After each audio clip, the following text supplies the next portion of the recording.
I wanted to make this video because for my own enjoyment and also because I thought this would be like a fun topic. Uh so this is going to be a little bit long, maybe like 15 or so minutes. This video is about what is the most dramatic way possible that Lionel Messi and Argentina could win the World Cup next summer.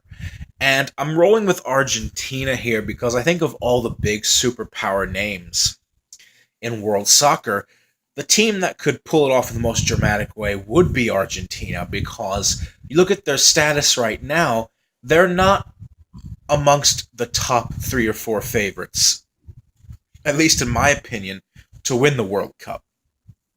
It would be much less dramatic if Germany retained the title or if Brazil or won it or if Portugal, you know what I mean? Or France or Spain. Given that Argentina almost did not qualify for the World Cup, I think they fit the profile perfectly for a dramatic team that is considered a superpower in world soccer, but is not amongst the favorites right now to win the World Cup. And since everybody loves Lionel Messi, it just makes it that much easier to uh, imagine a scenario with Argentina. So sit back, relax, and I hope you enjoy my video on the most dramatic way Argentina could win the World Cup next summer.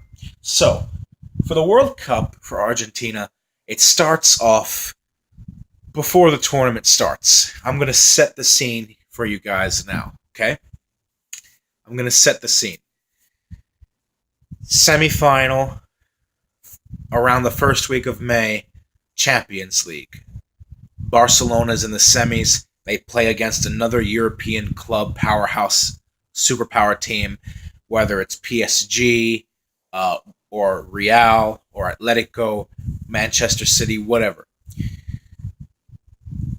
Barcelona is in the semifinals of the Champions League in 2018.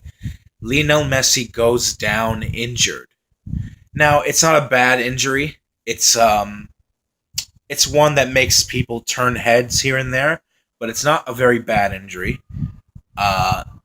And he continues on with the match. Barcelona eventually win their semifinal tie. They get to the Champions League final, which is in late May of next year. Messi plays. His injury worsens during the match. It's so bad, he has to be sent off. He cannot play the rest of the match. Barcelona go on to lose the Champions League final after Messi is substituted off. Level of injury basically akin to Cristiano Ronaldo's injury in the final of Euro 2016, where he played with with a bad knee. It got worse. It was exacerbated. Physically in tears, had to be subbed off. That kind of level, not like career-ending injury, like a broken leg, but it's not a good injury. So he comes off in the Champions League final. Barcelona fans are devastated. Argentina is freaking out because Barcelona loses the Champions League final. Messi is injured, and we are just 3 weeks away from the World Cup. Now let's go to the World Cup. For 3 weeks into the World Cup, there's a lot of tension building in the media, both in Argentina and internationally abroad. Will Messi be fit to play in the tournament, or will he not be? Argentina heads into the World Cup, and they are in a group with the following teams: Mexico, Iceland, and Morocco. Doesn't sound like that difficult of a group. Oh, but it is. It is because there is history between Mexico and Argentina. Mexico having been eliminated by Argentina back in 2010 and 2006 World Cups, both in the round of 16. So there's a little bit of familiarity, a little bit of history with each other. Iceland being arguably the most improved international side in the world in the last decade, in my opinion, on their best day, can compete with some of the best teams in Europe. I believe Iceland are a second-tier side in Europe. They're flirting with being a first-tier side. That's just my opinion, but I do consider them a top 10 team within the European continent. Not top 10 team in the world, but a top 10 European side. I was really impressed. They were one of only 9 group winners in a very difficult group. They showed that Euro 2016 was not a fluke. Iceland, I mentioned in a previous video, are a strong candidate to get to the quarterfinals of the World Cup, and if luck suits them, pulling off what Croatia, Bulgaria, and Turkey have pulled in the past by getting to a surprise semifinal spot. But anyway, I don't want to talk about Iceland too much. Iceland would be a tough opponent in the World Cup for anybody. Nobody should want to face them. And Morocco. Why Morocco? Morocco heading into the tournament coached by Hervé Renard, one of the best coaches on the African continent. He's a Belgian man, but he has won the African Cup of Nations with 2 different countries, the first ever coach ever to do so. He is known to be, he has a really good reputation. He's a fantastic manager. And this current Moroccan team has not conceded any goals in this final round of World Cup qualifying so far. Now, they have a match this week against the Ivory Coast, and there's a chance they may not qualify. They will definitely not qualify if they lose, but you get my point. Morocco has not conceded any goals yet, and Argentina does not do well against defensive-minded teams. Argentina is a side who, remember, in South American qualifying, had the second lowest number of goals scored in qualifying. Remember that. And also remember that Argentina does not work well with teams who bunker down in defense, as they almost dropped points in their 2014 World Cup qualifying group against Iran, with Messi's heroics in stoppage time, giving them a really undeserved 1-0 victory over the Iranians. And I think Morocco now is better than Iran was back in 2014. So this is a very difficult group. A lot of these teams, Argentina does not match up well against. And this is how I would have it go, in my opinion, of the most dramatic scenario for Argentina in the World Cup. The opening match in Argentina's group is against Mexico. Messi does not play.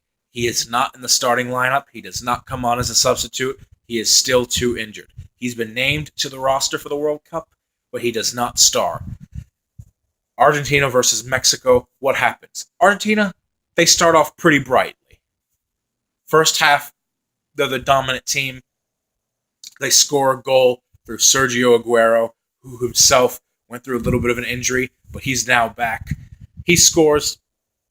He gives Argentina the lead. Argentina dominates the first half. Mexico holds their own, but Argentina is dominant. Right before the halfway mark, Mexico grabs a goal out of nowhere, a little bit undeservedly, takes it into halftime 1-1. Second half is a totally different story. The players on the bench are anticipating, is Messi going to come on? No, he doesn't. He's not fit. He's still very much injured. Mexico steals the match. Mexico is the better team in the second half against a disoriented Argentine. Mexico wins the match 2-1.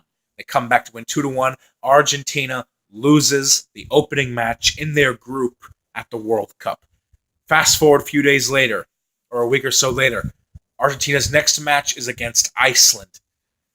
They get held to a 0-0 draw. Iceland holding their own. It'll be a repeat of the performance they had against Portugal in the Euro 2016 group stages when they held the Portuguese, the eventual champions, to a 1-1 draw. Messi does not play a single minute. 2 games out of 3 in the group stages gone by, 180 minutes of the 270. Messi has not played yet. He is still injured. He's still not ready. Argentina heads into their final group game against Morocco, a really good Moroccan team with only 1 point from 2 games, facing possible elimination with 2 points. Does Messi come on and play in the final group game for Argentina? No, he does not. Halftime 0-0. Argentina is struggling with Morocco, shades of 2014, like they did against Iran. They just cannot find a way past this Moroccan defense. Last 15 or so minutes of the game, and the live standings in the group, Argentina are heading out of the World Cup on 2 points from 2 draws and 1 loss. It looks like Mexico and Iceland are going through because that match is also draw in the live standings. And a hero steps up. Paulo Dybala. Well, first it's Angel Di Maria. The natural force. I like to believe there's a natural force in this sport. The gods of soccer, whatever you want to call it, say, no, Argentina, if you want to survive this, if you want to get through, you need to step it up. You need to stop relying on Messi, hoping that he comes in off the bench, even though he is injured. You see other stars on the team rise to the occasion. Angel Di Maria puts Argentina ahead late on in the game, 1-0. And then Paulo Dybala nets another one to clinch it, a 2-0 victory. 2 goals coming in the last 15 minutes of the match. Both Di Maria has a role in. Di Maria scores one of them.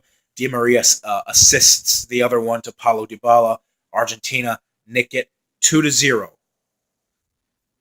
Go through. Argentina finishes in second place in their group. Quite miraculously scored 2 goals against a team that didn't concede any goals in qualifying, but they beat Morocco. They finish in second behind Mexico. They advance to the round of 16. With Messi not having played a single minute in the group stages, Argentina finds a way to survive and goes to the round of 16. I know a lot of people here would hate to not see Messi play for approximately half of a World Cup, but just bear with me here. So, they finish second in their group.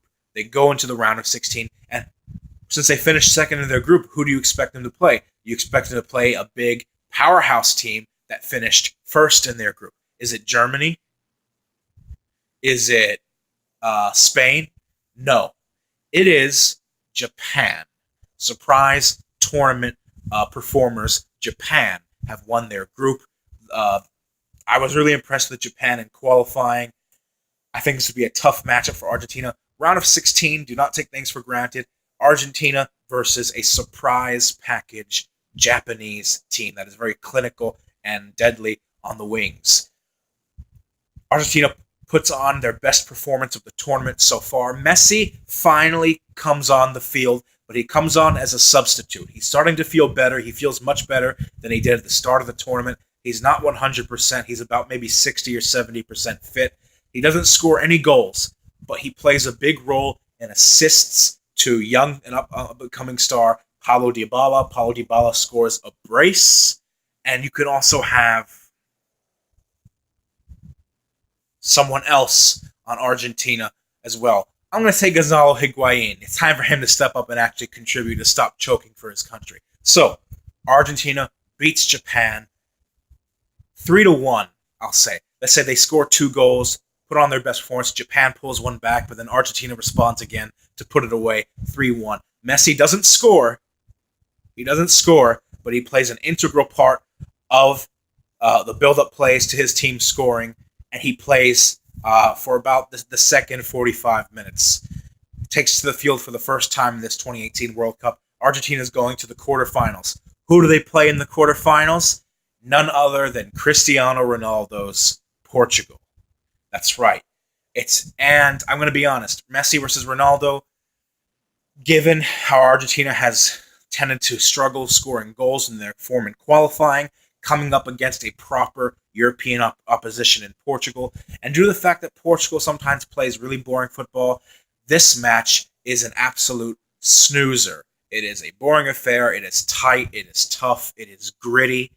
But you do have the 2 best players in the world on the field at the same time. This is the first match Messi plays the full 90 minutes. Again, he's gradually growing into this tournament. He's finding his form. His fitness is returning. I'd say in this match he's about 80% fit, maybe even 90, right? So, which one of these 2 giants in world football scores a winning goal for the country, Ronaldo or Messi? None of them. That's right. Ronaldo nor Messi still does not score in this tournament. Well, Ronaldo will have scored for Portugal by this time, but Messi will not have, and neither of them will score in this match. This match ends 0-0 after 90 minutes. It goes to extra time, and who scores the winner? Longtime veteran and vice captain Javier Mascherano. No, excuse me. No. A defender. That's right. I'm going to say a defender. Marcos Rojo. Off a corner kick. Or maybe not even off a corner kick, just through the run of play, on a counterattack or something. Marcos Rojo. Unexpected. Everyone's saying, oh, Messi, Ronaldo, Messi. No, an Argentine defender scores. And it is Marcos Rojo. Unexpected and dramatic. Argentina gets by 1-0 into the semifinals. Messi's finding form at the right time, but he still hasn't scored a single goal. Argentina has gotten to the World Cup semifinal with Messi not having scored a single goal. And who do they play in the semifinal? They play France. That's right. They play Didier Deschamps' men. Messi finally scores in this. He scores early on in the first 15 minutes of the match. His first goal of the 2018 tournament. By this time, he is pretty much at 100% fitness level. Second half, let's say France comes back into it, equalizes through Antoine Griezmann. This is a very high-flaring semifinal. It's the exact opposite of what the Portugal-Argentina tight affair would be. So this would be a much more exciting game. I think this would be probably one of the best games of the entire tournament.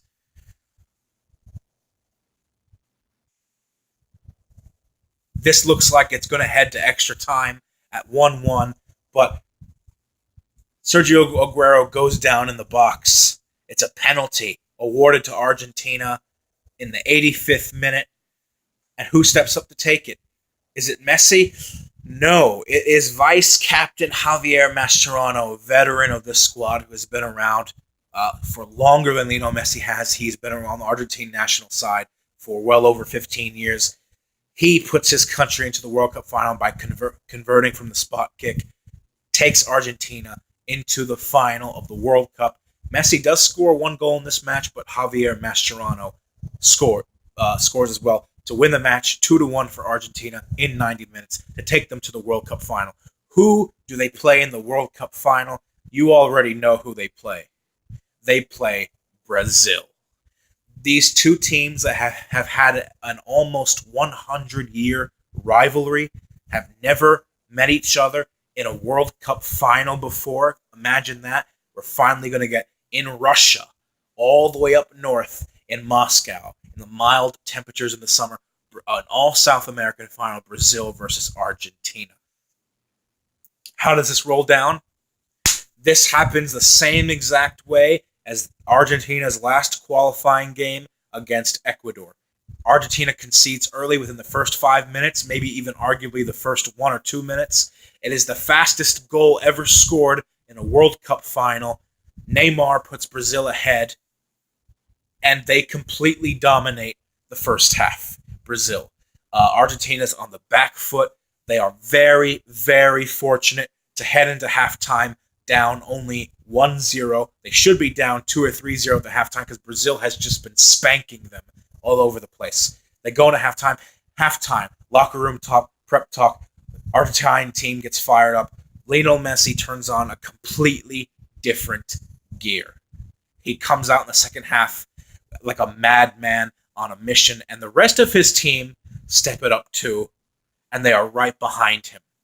Early on in the second half, Argentina scores a great assist. Messi on the counterattack to make it 1-1 around the 50 to 60th minute. It is 1-1, and for the last half an hour, last 35 minutes of this game, we are set for an absolute slugfest.